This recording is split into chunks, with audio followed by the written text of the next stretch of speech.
Welcome to CharityVillage Connects. Today we're doing a checkup on our mental health, discussing how professionals in the nonprofit sector are coping with the stresses and challenges in the workplace, and what nonprofit leaders can do to support their well-being. I'm joined by Dr. Luke Schneider, a registered psychologist with the Nova Scotia Board of Examiners in Psychology and the College of Psychologists of Ontario. Dr. Schneider has clinical expertise in assessment and treatment services to adults, specializing in mood, anxiety, trauma, and complicated health presentations, as well as anxiety disorders, including post-traumatic stress disorder. Welcome to CharityVillage Connects, Dr. Schneider. Thanks for having me on. Dr. Schneider, perhaps you could introduce us to PSPNET and the work that you do with them.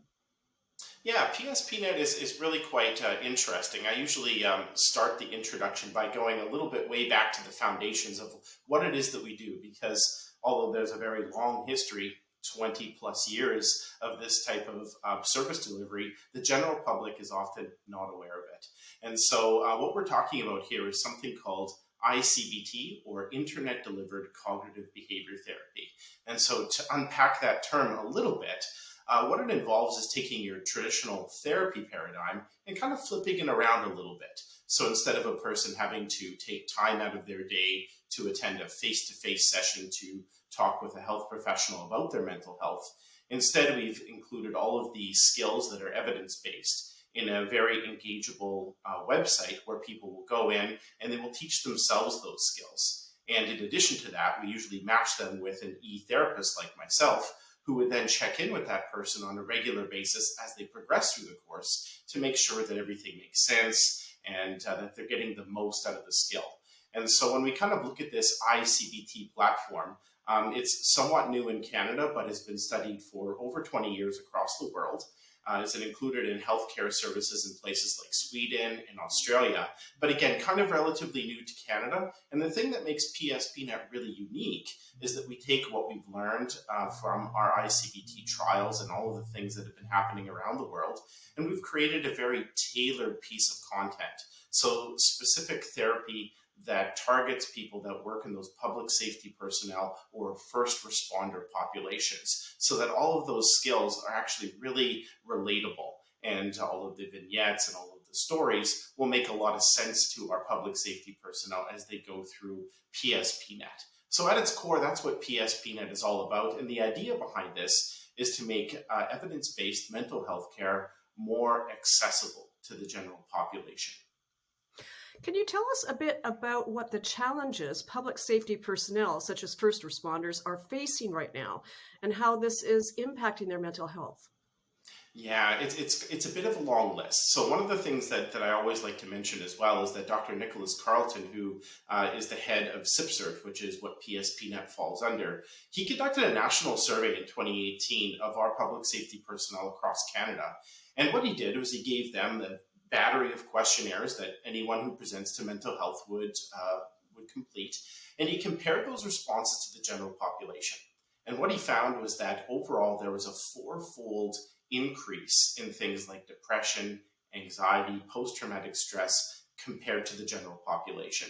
And so for me, that highlights one of the more historical challenges that our public safety personnel and first responders have experienced. The nature of their job, the helping nature that they do, comes with very real risks, and these often manifest as depression and anxiety, post-traumatic stress, and that sort of thing because of the nature of the work.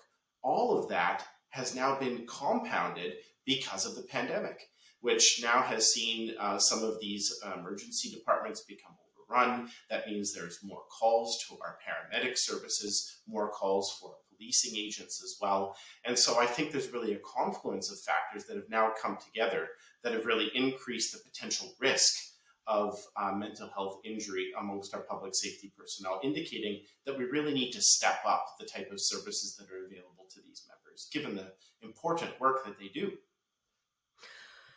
Absolutely. And in our audience of nonprofit professionals, many are doing challenging frontline work. Do you see this as somewhat similar to what public safety personnel might be facing, and how it might be different?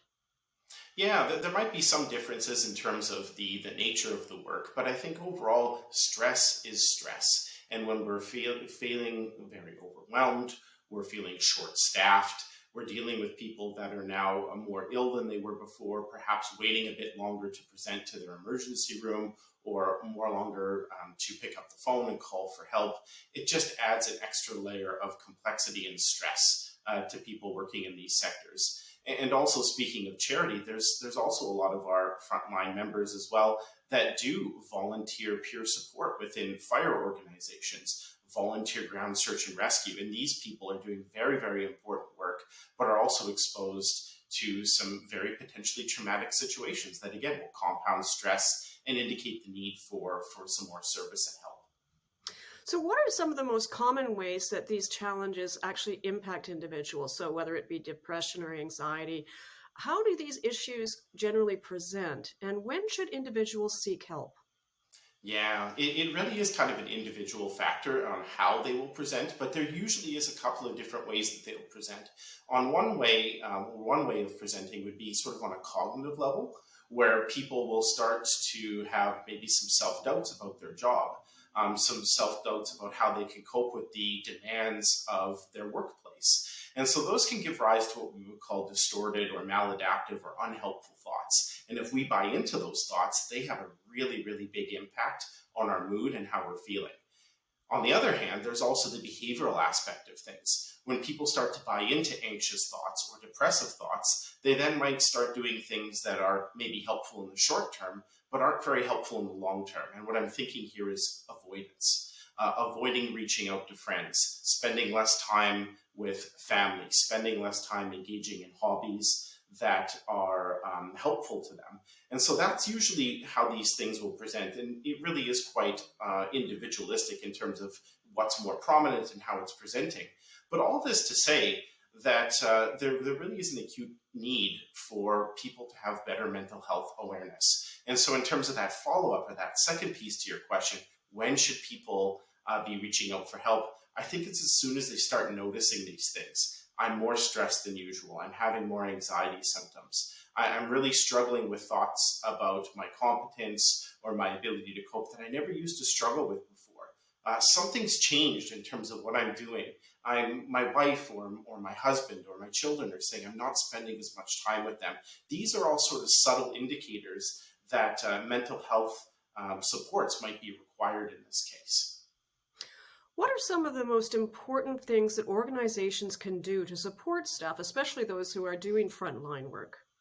Yeah, in the work that we do, a lot of the work that we're doing right now involves outreach, which is educating and offering support to all of our frontline and PSP networks to make sure that they know that there are adequate supports available. And so in that sense, PSPNET is great. It's an additional tool, but there are other tools that are already available to members, and making sure that they're aware of that is really important. So for example, within policing, there might be critical incident stress debriefing units, there might be peer support. Often with a lot of our frontline individuals, they have access to employee and family assistance plans, and just making sure that they know that there are supports available and that it's okay to ask for help is really, really important. And so in that sense, PSP has now joined all of these other potential tools that are available to help support our first responders. And so really increasing that awareness and normalizing that it's okay to reach out for help, especially given the context of what's been going on over the past couple of years, is really, really important for members. I'm really curious about how leaders within the nonprofit sector and in their organizations, whether they should be looking for indicators, or how can they stay on top of the mental well-being and emotional well-being of their employees. When should they be concerned? Well, I think there's always differences in terms of how organizations are set up, but usually within first responder populations, there is sort of a mechanism where they will look for things like performance, for example. But often some of these things, especially when they're subtle, when people are starting to struggle, they don't really show up on the radar. And so one thing that leaders can do in this field is increase the awareness by doing things like lunch and learns, having more seminars to just really normalize that there are people that are struggling with mental health right now, and also connecting people with resources. So another thing that could be helpful as well is something very simple like making sure that screensavers, company intranet also has very prominent links to these employee and family assistance programs, things like PSPNET, just so that it's front and center in the mind of our public safety personnel so that they know that these supports are available to them. What are some of the most important things that organizations or leaders in organizations can do to support staff who are doing frontline work?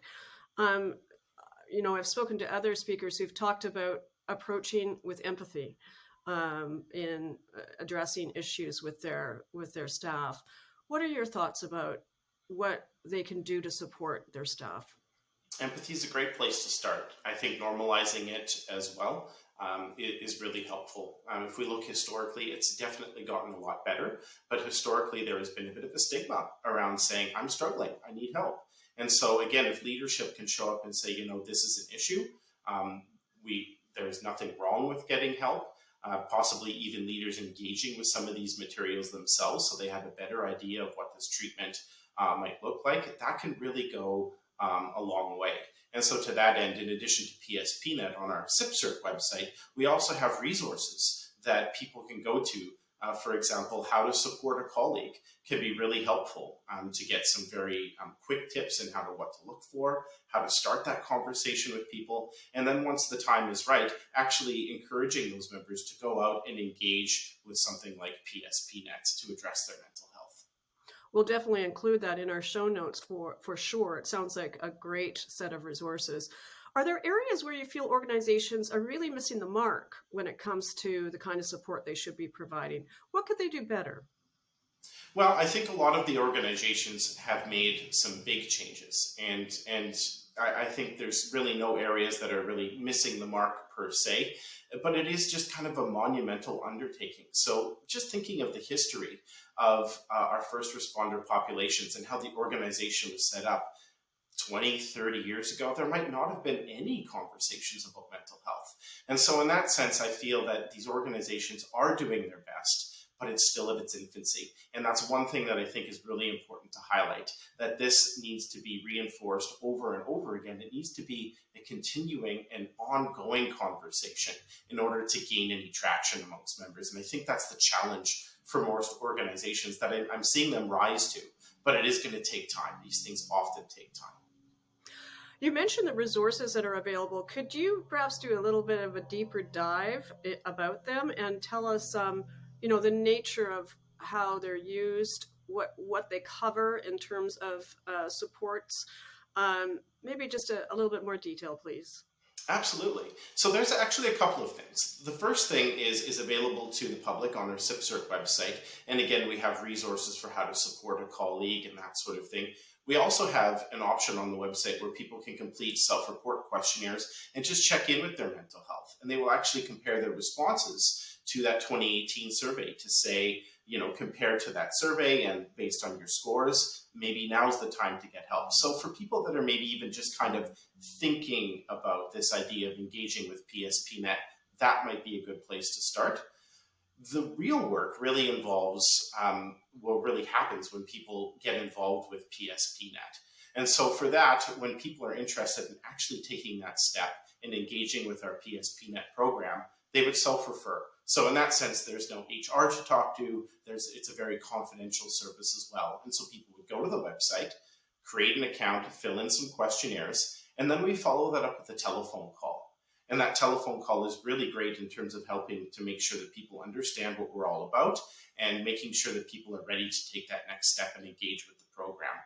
When people are signing up for PSPNET and they're in the course itself, our course is developed to be completed over about 8 weeks. It contains 5 key lessons, and in each lesson has a fundamental skill that is based in cognitive behavior therapy, which is the gold standard for psychological treatment. And so this is where the work really starts to begin. People will start to be encouraged to examine their symptoms, identify the link between their thoughts and their feelings and their behaviors. And we also follow it up with tangible skills along the way to help challenge those unhelpful thoughts after they've recognized them, challenge themselves to re-engage with some of those activities that they may not be doing anymore that used to be helpful, like socializing more and hobbies and other things like that. So there's a whole host of skills that I could probably talk at length with. But to give you a bit of an overview, cognitive behavior therapy is really the gold standard there.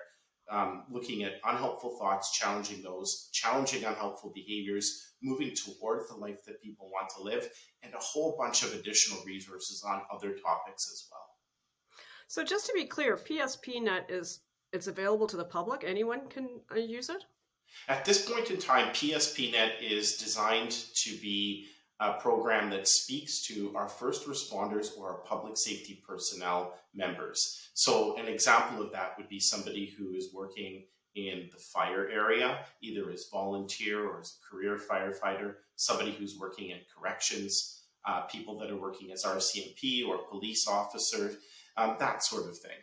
And so right now we have PSPNET that's available through a partnership with the federal government to offer services that are therapist assisted to Saskatchewan, Quebec, New Brunswick, PEI, and Nova Scotia. So these are all born out of partnerships with those provincial governments. So people that are in BC or perhaps in Alberta, we are still working to engage quite actively with the provincial governments to get some support and get things up and running. But in the meantime, across Canada, if anyone identifies with any of those areas that I mentioned as a public safety personnel or first responder, there is a cross-Canada self-guided course of PSPNET that is available, and all of our services are at no cost because of these partnerships as well. So again, you'd have to be a frontline worker or somebody in public service to be able to access them? At this point in time, yes. And all of this comes back to the genesis of PSPNET, which came from the directions of the federal government and Public Safety Canada, who a few years ago put out a call. It was a national action plan to address post-traumatic stress injury. And they really identified, again, going back to that profile, knowing that our PSP and frontline workers are higher at risk than the general population, just recognizing that there needs to be something tailored to that organization. And so that's where PSPNET was born. So something that really is engaged and designed to speak to people that work in those first responder type situations. Is there any work underway to make this more widely available, given that we've all gone through some trauma over the last 3 years, like from any source that you know of? Yeah, absolutely. There is. On our end, it's my personal hope that I would like to see a national virtual service available, similar to what they have in Australia. So we're trying to expand PSPNET across the country. There are also plans to look at something that is geared towards the general population, and work is kind of underway to expand that as well. So a little bit of time on our end to sort of make sure that that happens coast to coast. But in the meantime, in terms of other resources, one of the good things, if there is a good thing that came out of the pandemic, is Wellness Together Canada is a website that was created, again, with a partnership with the federal government to make sure that people have access to telephone counseling and resources as well. And that is available to the general public across the country as well as a resource. Can you discuss how the challenges that impact frontline workers or first responders also spill over into their family life, and what supports are available under those circumstances? Yeah, that's a really, really important topic to bring up. So, earlier I had mentioned this idea of working with identifying unhelpful thoughts and unhelpful behaviors. It's a bit naive to think that that would be contained to the work space only. So often what we would see is members that start to struggle at work, and then they take that home with them. And so often that can look like spending less time with friends and spending less time with family and not sharing with family members the struggles that our PSP members are going through. And so I think in that sense, that's how it spills over. And to that end, one of the exciting things that we've recently launched as well is through PSPNET, we have something called the Spouses and Significant Others course. And so this is not therapist assisted yet, but it is a self-directed course that has very similar skills to what PSP members would get when they signed up with PSPNET. The main difference being is that this course is tailored to support spouses and significant others of PSPNET members. And often what we're seeing is we'll have a frontline worker a first responder go through PSPNET, and then their husband or their wife will be going through the SSO course as well. And so this is a really great opportunity to have all members of the family start to engage in these conversations about mental health and how do we adequately address that. So do you find a lot of these things that you're discussing with first responders and the kinds of impacts that would happen to them might also be very much part of the experience of somebody who is doing frontline work for a nonprofit or a charity with people who are struggling in our communities and supporting our people in our communities who need help? Is there analogous ways of looking at how they can cope or what their needs are? Yeah, I think that's a good point. And trauma is trauma, stress is stress, anxiety is an anxiety. And what we've seen over the past couple of years is that our healthcare system has been taxed. We have a lot of newcomers to Canada, and possibly not a lot of extra supports that are available to them. We have people that are coming as well with prior trauma and just having a really difficult time with things like the housing crisis that we hear about in the news. And so, it makes a lot of sense to start thinking about this in similar ways so that people work in charity and nonprofit sectors will actually start to see higher complexity and higher needs of individuals that are coming for help. And all of that it really does go back to managing mental health effectively.